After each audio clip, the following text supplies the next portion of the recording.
BC, Arlene Tedjo joined us now to talk about what happened. Arlene, thanks for joining us tonight.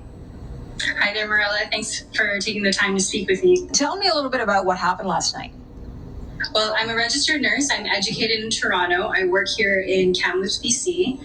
I was working on days. I was moving patients around for patient flow purposes. I interacted with an individual to check on how he was doing. At first, he was unresponsive, but after squeezing his shoulder, he did elicit a response, woke up. I needed the seat beside him. He chose not to make room. Thankfully, another patient nearby made space. I went on with my work in the department as we are over capacity and the wait times are always way too long. A few minutes had gone by. I walked by the same area and that individual purposefully waited until I was walking past to kick my leg with the intent of tripping me. I stumbled and then he said to me, "I don't know how they do it in your country." Implying first that I am not from this country and being racist towards my level of education and professionalism. So let me ask you, how long have you been a nurse? I've been a nurse for 8 years. How often does this kind of thing happen? I would say verbal abuse happens every day. It happens all the time. Every day? Yeah, I wouldn't say that physical abuse happens as often, but it does happen. It hasn't happened to me before. Before this event, but it has happened to colleagues of mine. How are you feeling about this? I mean, obviously you're used to some of the verbal abuse if it happens every day or as much as used to it as you could possibly be. How are you feeling after the event of yesterday? Yeah, it's awful that it's normalized. Of course, I'm angry and insulted because firstly, I am Canadian and I am trained as a Canadian nurse. It should not matter if I was born here or not.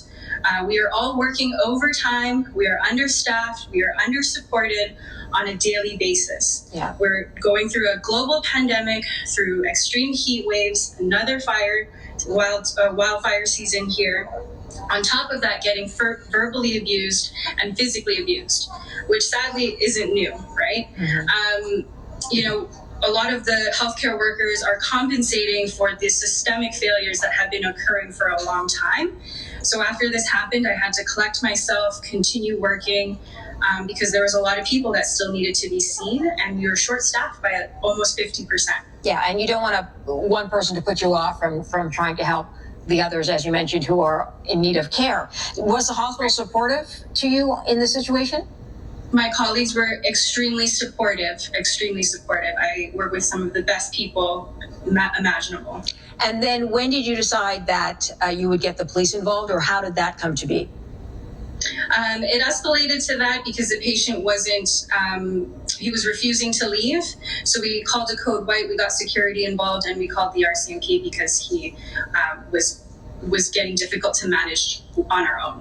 When you hear about all the shortages, which of course you're not alone in your province, are happening across the country and in other parts of the world, what are you thinking about your profession? And I say this knowing you've worked for 8 years, even through COVID.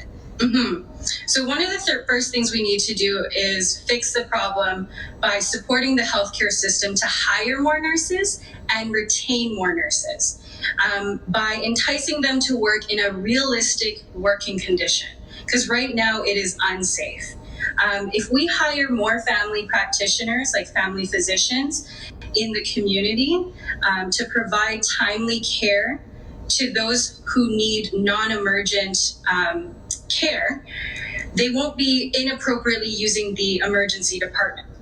And I know from colleagues all over Canada that this is the same story of disrespect, verbal, physical abuse, burnout, short-staff problems that's happening all over the country all the time.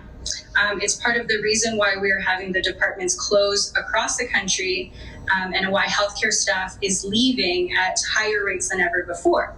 We are sick and tired of working in unsafe conditions and can't cope with being the one that everything falls onto anymore. Yeah, everybody's exhausted and done. Arlene, I'm very sorry that happened to you this weekend. Thank you very much for what you do in your chosen profession. Thank you. Have a good night. Take care.